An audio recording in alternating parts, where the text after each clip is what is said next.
सभी को नमस्ते।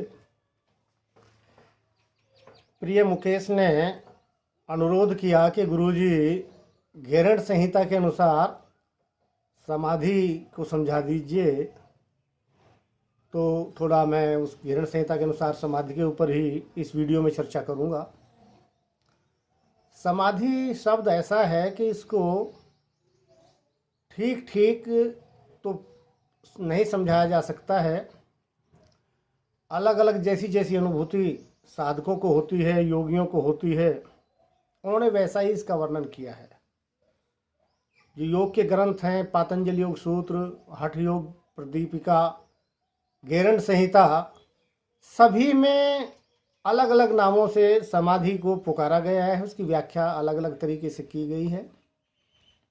लेकिन आप जब सब योग ग्रंथों का अध्ययन करते हैं तो समाधि की अवस्था में दो बात सभी में सामान्य रूप से मान्य हैं।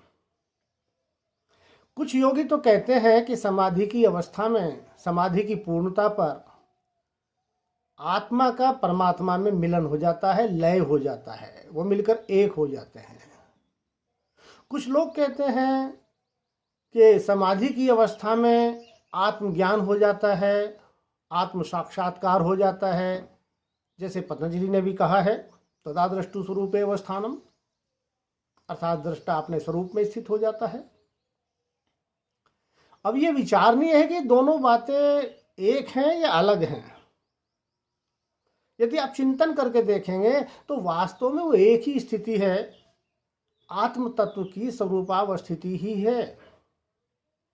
जब हम आत्मा के परमात्मा में लय की बात करते हैं तो थोड़ा ये समझना होगा कि आत्मा और परमात्मा क्या है। अधिकतर दर्शन कहते हैं कि आत्मा परमात्मा का ही रूप है। कुछ लोग कहते हैं कि वो परमात्मा ही है, आत्मा सो परमात्मा। एक सामान्य सी कहावत भी आपने सुनी होगी। हमने इसको आत्मा नाम दिया और एक को हमने परमात्मा नाम दिया। क्यों? क्योंकि आत्मा एक सीमित अवस्था में रहता है, सीमित परिवेश में रहता है।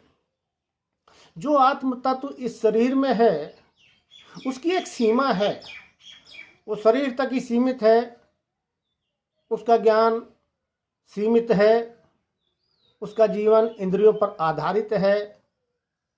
और जो परमात्मा तत्व है, परमात्मा है, वो असीम है, उसके ज्ञान की कोई सीमा नहीं है, वो कोई एक स्थान तक सीमित नहीं है, वो सर्वत्र है, सर्वव्यापक है, सर्वशक्तिमान है। जब समाधि में साधक अपने आप को समझ लेता है, जान लेता है, तो परमात्मा के समान ही हो जाता है, या कहीं परमात्मा में ही लय हो जाता है। अर्थात वो सीमित अवस्था से असीम अवस्था को प्राप्त कर लेता है। उस परमपिता परमात्मा का ही एक भाग हो जाता है, उसी में लय हो जाता है, उससे अलग नहीं रहता। जैसे एक बूंद जब तक सागर में नहीं मिलती तब तक वो सीमित है, उसको बूंद कहा जाता है। लेकिन जैसे ही वो बूंद सागर में गिर जाती है तो वैसे ही वो समुद्र के आकार को ग्रहण कर लेती है, समुद्र में ही मिल जाती है, उसका फिर अलग कोई अस्तित्व नहीं होता। ऐसे ही समाधि की अवस्था में आत्मा का परमात्मा में लय समझना चाहिए। दूसरी बात कि समाधि की अवस्था में आत्मज्ञान हो जाता है या आत्म साक्षात्कार हो जाता है, आत्म प्रत्यक्ष हो जाता है। ये कब होता है? ध्यान की अवस्था की पूर्णता पर। घेरण ऋषि कहते हैं, ध्यानात् प्रत्यक्ष आत्मने, अर्थात ध्यान से आत्मा का प्रत्यक्ष होता है। ध्यान तक के योगाभ्यासों में आप चिंतन करके देखिए, साधक क्या करता है? निरंतर अपने अंदर के अशुद्ध तत्वों का निवारण करता है और अपने कर्मों को, कर्म संस्कारों को निर्मूल करने का प्रयास करता है। और ध्यान की अवस्था में जब उसका मन निर्विषय हो जाता है, जब उसके संस्कार शांत हो जाते हैं, तो तब उसे अपने स्वरूप का ज्ञान होता है। क्यों? क्योंकि चित्त शांत हो गया है। जैसे शांत पानी में सारे प्रतिबिंब स्पष्ट हो जाते हैं, वही बात पतंजलि ने कही है कि चित्त में जो वृत्ति रूपी लहरें हैं जब वो शांत हो जाती है तो दृष्टा अपने स्वरूप में स्थित हो जाता है, अर्थात उसको अपने होने का ज्ञान हो जाता है, आत्मज्ञान हो जाता है। इसी को आत्म साक्षात्कार कहा गया है।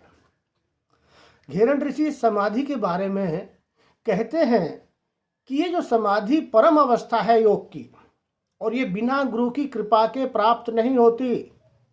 गुरु का आशीर्वाद प्राप्त होता है, तभी जाकर वो समाधि की अवस्था को प्राप्त कर पाता है साधक।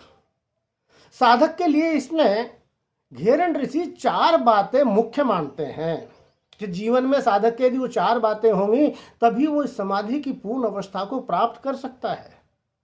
सबसे पहली क्या है?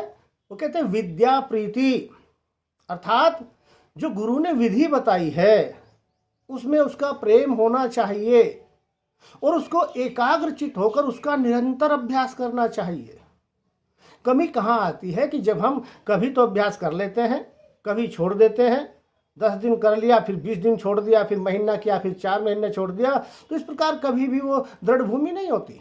पतंजलि ने भी कहा, आपने सुना होगा, सतु दीर्घ काल निरंतरीय सत्कारा सेवितो दृढ़ भूमि, अर्थात जो विधि बताई है गुरु ने, निरंतर साधक उसका अभ्यास करता रहे, सदा उसका अभ्यास करता रहे एकाग्रचित से, श्रद्धा के साथ में, तभी वो समाधि की स्थिति को प्राप्त कर सकता है। दूसरी बात क्या बताई है इसमें घेरन ऋषि ने कि गुरु प्रीति, अर्थात अपने गुरु के प्रति श्रद्धा होनी चाहिए, क्योंकि गुरु के प्रति श्रद्धा नहीं होगी तो उस विधि में विश्वास नहीं होगा, उस पर साधक निरंतर आगे नहीं बढ़ पाएगा। सभी योग मार्गों में गुरु की आवश्यकता भी बताई है और गुरु के प्रति श्रद्धा का भाव भी, प्रेम का भाव भी रखना बताया है। ज्ञान योग में भी आपने पढ़ा होगा, जो बहिरंग हैं उनमें षट संपत्ति के अंदर जो समाधान बताया है उसमें गुरु की सेवा शुश्रूषा करना और गुरु के बताए मार्ग पर चलना बताया है।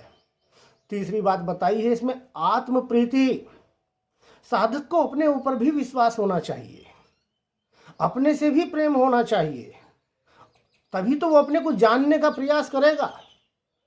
उसको विश्वास होना चाहिए मैं तो शुद्ध बुद्ध मुक्त आत्मा हूं और मुझे अपने स्वरूप को प्राप्त करना है।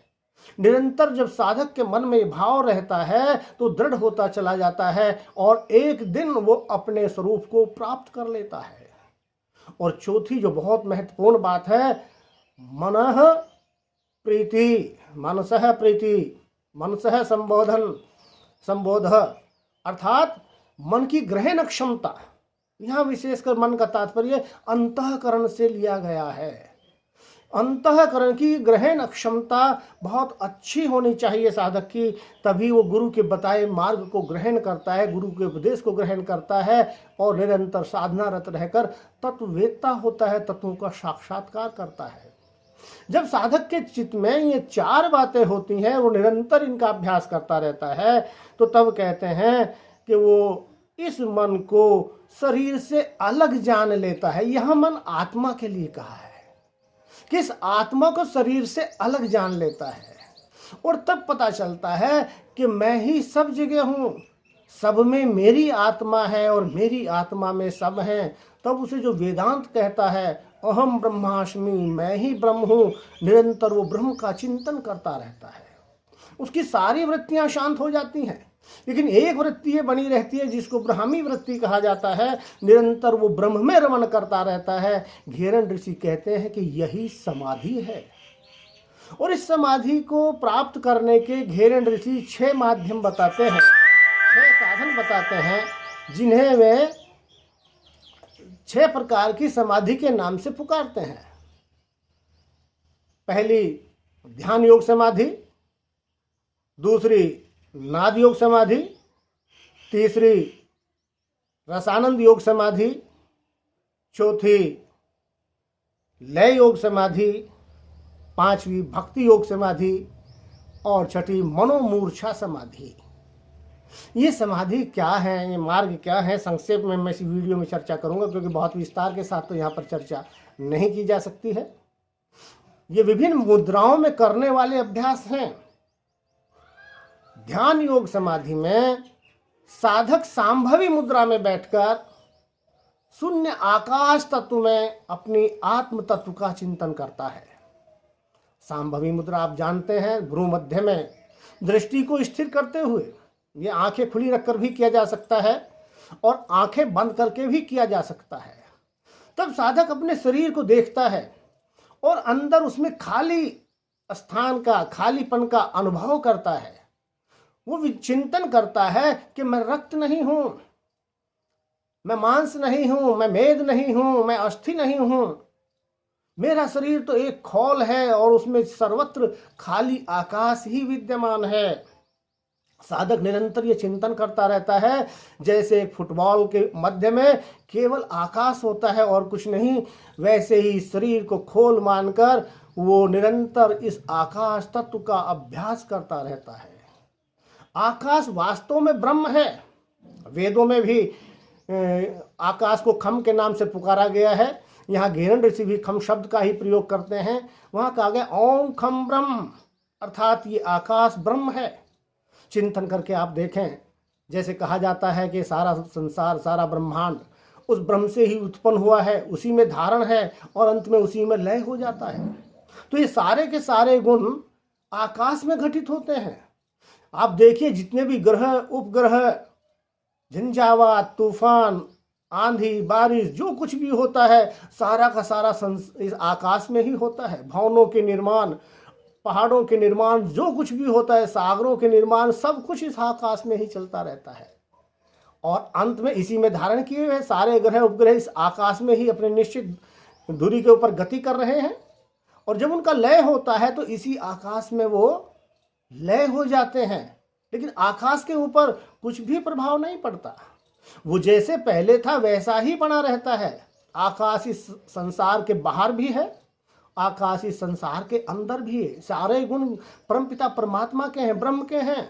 इसलिए साधक इस ध्यान योग समाधि में आकाश तत्व का चिंतन करता है और उस आकाश के मध्य में, शरीर में सर्वत्र आकाश को देखते हुए उसके मध्य में अपनी आत्मा का ध्यान करता है। आत्मा ज्योति रूप है, वो दीपक की लो के समान वहाँ उसके मध्य में, या किसी नक्षत्र के समान, या किसी प्रकाश युक्त वस्तु का वहाँ ध्यान करता है, बिंदु का ध्यान करता है और अपने चारों ओर, आत्मा के चारों ओर इस आकाश तत्व को, इस ब्रह्म तत्व को अनुभूत करता है और धीरे धीरे उसी में फिर उसका लय हो जाता है। जब उसका चिंतन प्रगाढ़ हो जाता है, दृढ़ हो जाता है, तो उसी आकाश तत्व में उसका लय हो जाता है। ये ध्यान योग समाधि संक्षेप में मैंने बताई। दूसरी नाद योग समाधि। नाद योग समाधि में भ्रामरी प्राणायाम का अभ्यास करना बताया है। घेरन ऋषि कहते हैं कि तर्जनी उंगलियों से कानों को बंद कर धीमी गति से, मंदम मंदम वेग के साथ बात करते हैं कि धीमी गति से श्वास अंदर लें, फिर आभ्यंतर कुंभक करें और फिर नासारंध्रों से भ्रमर के समान, भौरे के समान गुंजार करते हुए रेचन करें और मन को इसी भ्रमर गुंजार में केंद्रित करें, लय करें, इसका अनुसरण करें। और जब साधक निरंतर इस भ्रमर गुंजन का ध्यान करने लगता है तो सारे शरीर में यही ध्वनि गुंजायमान होने लगती है। फिर उसको अनहद नाद की ध्वनि स्फुरन होने लगती है और धीरे धीरे जो अंतिम अजपा जब जिसको कहा जाता है सो हम की ध्वनि इसको सुनाई देने लगती है। जैसे जैसे साधक का चित्त इस नाद में लय होता है तो बाह्य विषयों से उसका चित्त हटता चला जाता है, बाह्य क्रियाकलापों से उसका चित्त हटता चला जाता है, धीरे धीरे शांत होने लगता है और वो शांत चित्त उस बिंदु की ओर आकर्षित होने लगता है, उस परम तत्व की ओर आकर्षित होने लगता है। इस ध्वनि का अनुसरण करते हुए ही साधक अपने मूल तक पहुंच जाता है, क्योंकि ध्वनि से ही उत्पत्ति हुई है। जो व्याकरण शास्त्रकार हैं वो कहते हैं कि संसार का निर्माण ध्वनि से हुआ। जो अंतिम आदि ध्वनि कहा जाता है ओम, उसके स्फुरन से ही ये ऊर्जा, ये एनर्जी विभिन्न रूपों में भाषित हुई है और संसार का निर्माण हुआ है।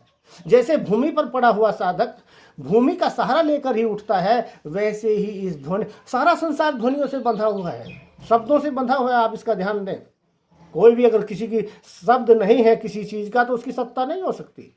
इस शब्दों के माध्यम से, इस ध्वनि के माध्यम से साधक निरंतर फिर आगे बढ़ता हुआ अपने मूल रूप को प्राप्त कर लेता है। यह है नाद योग समाधि। अगली है रसानंद योग समाधि। इसमें साधक खेचरी मुद्रा का अभ्यास करता है। और खेचरी मुद्रा के अभ्यास में खेचरी मुद्रा में जिह्वा को कपाल कुहर में लगाकर बैठ जाता है। आपने खेचरी मुद्रा पढ़ी होगी। इसमें जिह्वा को लंबा किया जाता है दोहन के द्वारा, छेदन के द्वारा, और जब वो जिह्वा इतनी लंबी हो जाती है कि उसको मोड़कर कपाल कुहर में पहुंचा देते हैं तो साधक उसी अवस्था में बैठ जाता है। उसको कहते हैं खेचरी मुद्रा। जब उसकी जिह्वा का अग्रभाग कपाल कुहर के अंतिम भाग में जाकर लगता है तो ऊपर की नाड़ियों में उत्तेजना पैदा होती है, स्पंदन होता है, और फिर ब्रह्मरंध्र से जो निरंतर अमृत झर रहा है, जिसको सोम स्राव कहा जाता है, वो जिह्वा के अग्रभाग पर गिरना शुरू हो जाता है। और सिद्ध योगी बताते हैं कि उस अमृत में इतना आनंद है कि साधक उसमें खो जाता है। और जो आत्म तत्व है या परमात्म तत्व है वो भी आनंद रूप बताया है। ब्रह्म के लिए हम कहते हैं ना सच्चिदानंद, वो सत्य है, चेतन है और आनंद रूप है। उसका वास्तविक स्वरूप आनंद ही है, तो निरंतर वो अपने उस आनंद रूप में रमण करने लगता है। तो ये रसानंद योग समाधि कही जाती है। चौथी समाधि बताई है लय योग समाधि। इसमें साधक योनि मुद्रा में बैठकर अभ्यास करता है। योनि मुद्रा में शरीर के समस्त द्वार बंद कर लिए जाते हैं। आंखों को अपनी तर्जनी से, कानों को अंगूठे से, मध्यमा से नासिका, बाकी उंगलियां दोनों मुख के ऊपर रख लेते हैं और मूल बंद के द्वारा गुदा और उपस्थ को संकुचित करता है, उनको बंद करता है साधक। और इस मुद्रा में बैठकर वो अपने आप को शक्ति के रूप में देखता है। आपने देखा होगा परमपिता परमात्मा की जो भक्ति है वो अलग अलग साधक अलग अलग प्रकार से किया करते हैं। कोई उस परम तत्व को पिता के रूप में देखता है, कोई उसको माता के रूप में देखता है, कोई उसको सखा के रूप में देखता है, कोई उसको स्वामी के रूप में देखकर अपने आप को दास के रूप में देखता है। कुछ भक्त उसको अपना प्रेमी या पति या इस प्रकार का देखकर उसको अपने आप को प्रेयसी या प्रेमिका के रूप में मानकर भक्ति किया करते हैं। वास्तव में संसार में यदि देखें तो पुरुष तो एक ही है। आत्म तत्व को पुरुष कहा गया है दर्शनों में, जैसे सांख्य दर्शन कहता है, तो वास्तव में पुरुष एक ही है। एक बार की घटना मुझे याद आती है कि मीरा किसी संत के पास गई और उनसे मिलना चाहा, तो संत ने कहला भेजा कि मैं तो किसी महिला से नहीं मिलता। तो मीरा हंसी और बोला कि आज मुझे पता चला कि संसार में दूसरा भी पुरुष है। मैं तो केवल संसार में एक ही पुरुष मानती थी कृष्ण को, उसके सिवाय कोई और दूसरा पुरुष है ही नहीं। बाकी सब तो जितनी भी जीव आत्माएं हैं उनकी शक्ति रूप हैं। तो उस संत को ज्ञान पैदा हुआ और उसने मीरा को गुरु मान लिया। कहने का तात्पर्य है कि जो कुछ भी संसार में जितना भी जो आत्म तत्व इन बंद शरीरों में है वो उसका ही शक्ति रूप है, उसका ही अंश रूप है। तो इस समाधि में साधक अपने आप को शक्ति मानकर या प्रेयसी मानकर उस परमपिता परमात्मा की आराधना करता है, पूजा करता है। जैसे देखा होगा बच्चों को आपने, बच्चे छोटी जो लड़कियां हैं विशेषकर गुड़िया आदि से खेलती हैं, कभी उसके बाल बनाती हैं, कभी उसका श्रृंगार करती हैं। तो ऐसे ही साधक अपने आप को उसका प्रेयसी मानकर उसके श्रृंगार में, उसके खान पान की व्यवस्था में, उसके प्रति हर चीज़ का, जैसे प्रेयसी प्रेमी का ध्यान रखती है वैसे रखता है। इस अवस्था में क्या होता है कि साधक फिर अपने आप को भूल जाता है। आपने देखा होगा जो बच्चे ऐसे खेलते हैं वो अपने आप को भूल जाते हैं, अपना खाना पीना भी भूल जाते हैं। तो वैसे ही साधक प्रत्येक बाह्य कर्म से दूर होता चला जाता है और अपने आप को ही उसमें पूरा रमण करने लगता है, उसकी आराधना में, उसकी भक्ति में। तो इस प्रकार से धीरे धीरे वो आत्म तत्व को प्राप्त कर लेता है। अगली है भक्ति योग समाधि। भक्ति योग में भी जो इष्ट है साधक का सॉरी कफ बना हुआ है, आपको लग रहा होगा खांसी आ रही है बार बार। तो उसमें भक्त जो होता है अपने इष्ट में इतना खो जाता है, इतना भाव विहल हो जाता है। ये भावुक जो साधक हैं, भावुक व्यक्ति हैं, उनके लिए भक्ति योग का मार्ग बहुत ही सरल मार्ग है। इसमें निरंतर वो अपने इष्ट की आराधना में खो जाता है और इतना विहल हो जाता है कि उसकी आंखों से आंसू आने लगते हैं, घेरन ऋषि कहते हैं। और उसमें पुलकायमान हो जाता है, सारा शरीर पुलकित हो जाता, रोमांच आता है शरीर में। ऐसी स्थिति भक्त की हो जाती है और धीरे धीरे भक्त अपने आप को भूल जाता है, सांसारिक कर्मों से उपरत हो जाता है और निरंतर उसी के चिंतन में खोता रहता है और धीरे धीरे उसी रूप को प्राप्त कर अपने आत्म स्वरूप को प्राप्त कर लेता है। अंतिम जो समाधि बताई है मनोमूर्छा, इसमें साधक प्राणायाम का अभ्यास करता है, मन को मूर्छित करता है। जैसे बेहोश व्यक्ति का मन सांसारिक विषयों से दूर हो जाता है, तो वैसे ही साधक इस समाधि में अभ्यास करता है प्राणायाम के माध्यम से मन को मूर्छित करने का। और ये विशेषकर कुंभक करता है, दृढ़ कुंभक करता है। कुंभक के समय जैसे जो प्रक्रिया होती है, जहाँ तक मैं समझ पाया हूँ कि कार्बन डाइऑक्साइड बढ़ती है उसमें, और जब वो कार्बन डाइऑक्साइड रक्त प्रवाह के साथ मस्तिष्क की ओर जाती है तो उसमें मूर्छा सी आने लगती है। मूर्छित मन शांत हो जाता है, और जैसे ही मन शांत होता है, वो किसी भी साधन से शांत हो तो उसके विकार दूर होने लगते हैं, अशुभ जो संस्कार हैं वो नष्ट होने लगते हैं। और शांत और निर्मल पानी में जैसे प्रतिबिंब स्पष्ट होते हैं, तो प्रतिबिंब अंदर क्या है? आत्म तत्व, परमात्म तत्व। तो जैसे जैसे मन शांत होता है तो उस बिंदु की ओर, उस ब्रह्म की ओर उसका मन एकाग्र होने लगता है, उसकी ओर आकर्षित होने लगता है और उसकी ओर गति करने लगता है। धीरे धीरे वो मूर्छित मन उस अवस्था को प्राप्त कर लेता है। ये मनोमूर्छा समाधि हुई। और समाधि में कहते हैं घिरण ऋषि आगे समाधि की महिमा बताते हुए कि जब समाधि चित्त हो जाता है तो साधक को किसी भी मार्ग से जाए वो चारों ओर विष्णु का ही रूप दिखाई देता है, क्योंकि शायद विष्णु के मानने वाले हैं घिरण ऋषि। तो वो विष्णु का रूप की चर्चा करते हैं कि जल में, थल में, नभ में, चारों ओर चहुं ओर इस ब्रह्मांड में उस साधक को विष्णु का ही रूप दिखाई देता है। सभी प्राणियों में, जगत के प्रत्येक पदार्थ में विष्णुमय सारा उसका चित्त हो जाता है और वो सभी दुखों से दूर हो जाता है, सांसारिक विषयों से दूर होकर अपने स्वरूप को प्राप्त हो जाता है। यही वास्तव में समाधि है। इन्हीं शब्दों के साथ में मैं अपनी वाणी को विराम देता हूँ। ओम शांति।